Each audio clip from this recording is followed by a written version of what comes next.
गंगापूर शहरात गेल्या 3 दिवसांपासून इंडेन गॅसची तीव्र टंचाई जाणवत आहे।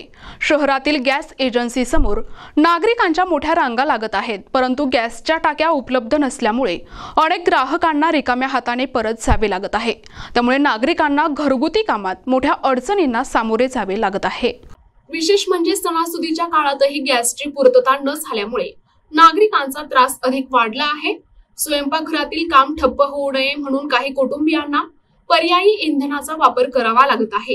गॅस एजन्सीकडून मागणीपेक्षा पुरवठा कमी असल्याचे सांगितले जात असून लवकरच गॅस पुरवठा सुरळीत करण्याचे आश्वासन दिले जात आहे। मात्र नागरिकांमध्ये तीव्र नाराजी व्यक्त होत असून सणासुदीच्या काळात तरी प्रशासनाने या गंभीर समस्येकडे लक्ष घालावे अशी मागणी आता जोर धरत आहे। प्रतिनिधी अमोल पारखे, NTV न्यूज मराठी, गंगापूर, छत्रपती संभाजीनगर।